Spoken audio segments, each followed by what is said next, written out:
Next topic है हमारे पास normal resident of a country. अब नॉर्मल रेजिडेंट कौन होता है? अब नॉर्मल रेजिडेंट वो होता है कि जो भी किसी भी कंट्री में जाके 1 साल से उसको ज्यादा हो गया है उस कंट्री में रहते हुए, तो वो उस देश का क्या बन जाता है? नॉर्मल रेजिडेंट बन जाता है। और उसी देश में वो उसका इकोनॉमिक इंटरेस्ट होता है, यानी कि वो कमा भी वही रहा है, खर्चा भी वही कर रहा है, इन्वेस्टमेंट भी अपनी वहीं पे कर रहा है। ठीक है, तो ये सारे काम जो है नॉर्मल रेजिडेंट करता है। और नॉर्मल रेजिडेंट जो है वो कोई भी एक इंडिविजुअल यानी कि कोई भी एक सिंगल पर्सन और या फिर एक इंस्टीट्यूशन को भी हम कह सकते हैं। अब चलिए इसमें देखते हैं इसकी डेफिनेशन क्या है। A normal resident is one, यानी कि नॉर्मल रेजिडेंट वो होता है who ordinarily resident in the country and whose economic interest। अब इकोनॉमिक इंटरेस्ट का मतलब क्या है कि वो जिस भी कंट्री में रह रहा है उसी देश में जाके वो खर्चा भी कर रहा है, उसी देश में कमा भी रहा है, उसी देश में अपना पैसा सेव भी कर रहा है, उसी में जाके अपनी इन्वेस्टमेंट सब कुछ वही कर रहा है, लाइज इन दैट कंट्री।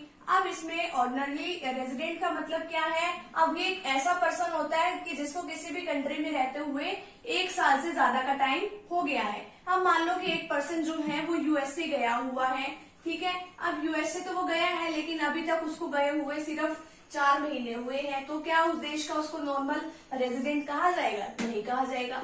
अगर इसी पर्सन को वहां गए हुए मान लो 16 मंथ्स हो चुके हैं और वो उसी देश में रह के अपना खर्चा भी कर रहा है, वही कमा रहा है, वही सेव कर रहा है, तो उसको उस देश का नॉर्मल रेजिडेंट कहा जाएगा। अब इसमें ये नहीं होता कि यहाँ भी कोई वहाँ का नॉर्मल रेजिडेंट हो, ऑर्डिनरी रेजिडेंट हो और वो वहाँ का सिटीजन भी हो, ऐसा होना जरूरी नहीं है। ठीक है, अब देखो इकोनॉमिक इंटरेस्ट में कि वो प्रोडक्शन भी वही करे जिस कंट्री में वो रह रहा है, इन्वेस्टमेंट भी वही करे, कंजम्पशन खर्चा भी वहीं पे करे। ठीक है, अब देखो इसमें क्या है कि जो नॉर्मल रेजिडेंट है वो इंडिविजुअल और इंस्टीट्यूशन कुछ भी कोई भी हो सकता है। नॉर्मल रेजिडेंट भी सिटीजन भी हो उस कंट्री का, ऐसा हो भी सकता है, नहीं भी हो सकता। ठीक है, ये जरूरी नहीं है कि उसको सिटीजन होना भी जरूरी है। अब मान लो कि एक पर्सन वही यूएसए में गया हुआ है, ठीक है, तो उसको गए हुए अभी 4 महीने हुए हैं, तो वहां का वो उसको नॉर्मल रेजिडेंट नहीं कहा जाएगा। अब देखो जो जैपनीज है, जो जापान के लोग हैं, वो टूरिस्ट बन के हमारे यहाँ पे आए हुए हैं पिछले 3 महीनों से, तो उसको नहीं कहा जाएगा क्योंकि अभी तक उसको 1 साल नहीं हुआ है।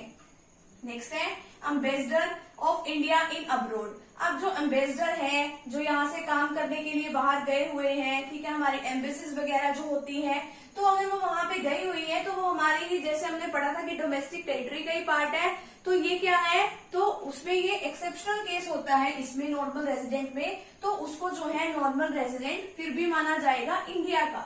ठीक है, नेक्स्ट है foreigner visited India for medical treatment. अब जो फॉरनर है, बाहर के जो लोग हैं वो आए हुए हैं इंडिया में ट्रीटमेंट कराने के लिए, ट्रीटमेंट कराने के लिए आए हुए हैं या घूमने फिरने के लिए आए हुए हैं, तो उसको नॉर्मल रेजिडेंट नहीं कहा जाएगा। ठीक है, अब आगे क्या है, Indian working in Indian embassies in USA. मैंने बताया ना कि अगर ये जो है एम्बेसडर है या फिर जो एम्बेसीज वगैरह जो होती हैं, अब ये दूसरे देशों में होती है हमारी एम्बेसीज, अगर ये कहीं पर भी है तो उसमें काम करने वाले जो वर्कर्स हैं तो उसको इंडिया का ही नॉर्मल रेजिडेंट माना जाएगा। ठीक है, तो ये सिर्फ इंडिया के पॉइंट ऑफ व्यू से अभी मैंने बात करी, आप किसी भी कंट्री के पॉइंट ऑफ व्यू से बात कर सकते हैं। तो यहाँ पे वाला जो टॉपिक है यहीं पे कंप्लीट होता है, तो फटाफट से भी आप इतने का स्क्रीनशॉट ले लीजिए।